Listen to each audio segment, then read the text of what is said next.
আসসালামু আলাইকুম রহমতুল্লাহ। আপনাদেরকে আজকে জানানোর চেষ্টা করব যে ছাগলকে কাঁচা ঘাস খাওয়াবেন নাকি দানাদার খাবার খাওয়াই ছাগলকে মোটা তাজা করবেন, এই বিষয়টা আজকে আপনাদের সাথে শেয়ার করব ইনশাআল্লাহ। তো ভিডিওটি ধৈর্য সহকারে দেখার চেষ্টা করবেন ইনশাআল্লাহ। আমি মূলত আমার ছাগলকে কাঁচা ঘাস ছাড়া দানাদার খাবার খুব কমই খাওয়াই। আর মাশাআল্লাহ আমার ছাগলের গ্রোথগুলো বেশ অনেক ভালোই আছে। আপনারা হয়তোবা দেখেছেন যে আমার ছাগলের গ্রোথগুলো কেমন, খারাপ নাকি ভালো। এখন দেখতে পাচ্ছেন আমার ছাগলগুলোর গ্রোথ কেমন আছে।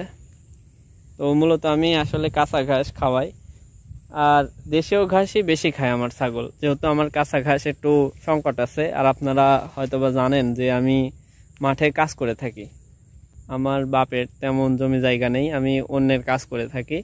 এই অন্যের কাজ করার পাশাপাশি ছাগল গরু খামার পরিচালনা করার চেষ্টা করি। ছাগল আসলে তৃণভোজী প্রাণী, বুঝছেন। ছাগল গরু যাই বলেন, আসলে যারা তৃণভোজী প্রাণী এদেরকে কাঁচা ঘাস খাওয়ানোটাই বেটার, যেহেতু এরা ঘাস লতা পাতা খেয়েই বেঁচে থাকে। এদেরকে যদি এখন আপনি শুধু খড় খাওয়ায় কিংবা দানাদার খাবার খাওয়ায় মানুষ করতে চান, তাহলে আপনি মূলধন হারাই ফেলবেন। হ্যাঁ, দানাদার খাবার খাওয়ায় আপনার ছাগলের গ্রোথ বেশ কয়েকদিন ভালো থাকবে।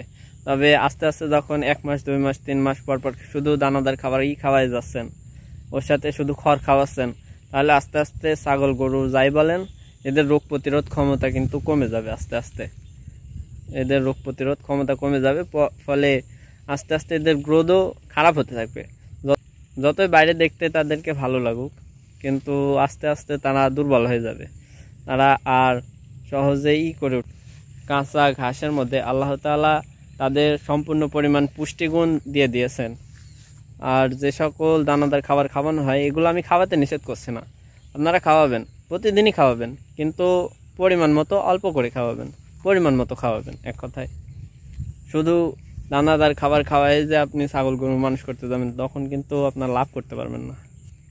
একটা ছাগলকে দিনে মূলত একটা বড় ছাগল মানে 10-20 কেজি ওজন হবে এমন একটি ছাগলকে দিনে কমসে কমপক্ষে 3 থেকে 4 কেজি কাঁচা ঘাস খাওয়াতেই হবে। হ্যাঁ, আর দানাদার খাওয়ালে কি লাভ হয় এটা আমার বাস্তব অভিজ্ঞতা থেকে বলছি। এইবারকে এই বর্ষায় আমি মূলত দানাদার খাবার কোনোদিনই খাওয়াইতাম না, যেহেতু আমাদের গ্রাম অঞ্চলে বাড়ি। আমি মাঠে গেলে 1-1.5 ঘন্টা কাটলে আমার যেহেতু অল্প ছাগল গরুর সংখ্যা, 2-1 বোঝা যদি ঘাস কেটে আনি তাহলে ওই ঘাসে আমার গরু ছাগলের হয়ে যায়, যার কারণে আমি দানাদার খাবার খাওয়াইতাম না। তবে এইবার বর্ষার কারণে আমি দানাদার খাবার খাওয়াইছিলাম। আর এই বর্ষায় দানাদার খাবার খাওয়াতে লেগে যা বুঝলাম, আসলে দানাদার খাবার খাওয়ালে গরুর এই কাঁচা ঘাসের চাহিদা একটু কমে যায়, এটাই লাভ। মানে ঘাসের চাহিদা একটু কম লাগে, এর বেশি লাভ আমি এখনো দেখতে পারি নাই। তো যাই হোক, আস্তে আস্তে আমার চিন্তা আছে যে খামারটাকে বড় করব, তখন দেখে তখন আবার আপনাদেরকে জানানোর চেষ্টা করব যে দানাদার খাবার খাওয়ালে আসলে কি বেশি লাভ হয়।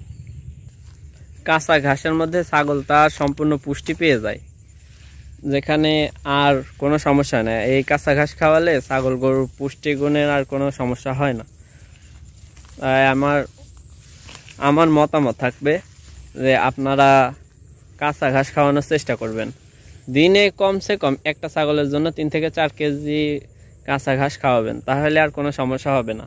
এরপরে আপনি দানাদার খাবার খাওয়ান আর খড় খাওয়ান, যাই খাওয়াতে পারেন। আর ছাগলের সবচেয়ে ভালো গ্রোথ আসে যে কোনো গাছের পাতা, তবে মাঝে মধ্যে ঘাস খাওয়াবেন। আর সবচেয়ে আরও ভালো গ্রোথ আসে মানে ছাগলগুলো চড়াতে পারলে। এখন বর্তমান মাঠের যে পরিস্থিতি, আর তেমন ফাঁকা জায়গা পাওয়া যায় না, যেহেতু ছাগল চড়ানোর এত পরিমাণ দেখা যায় না।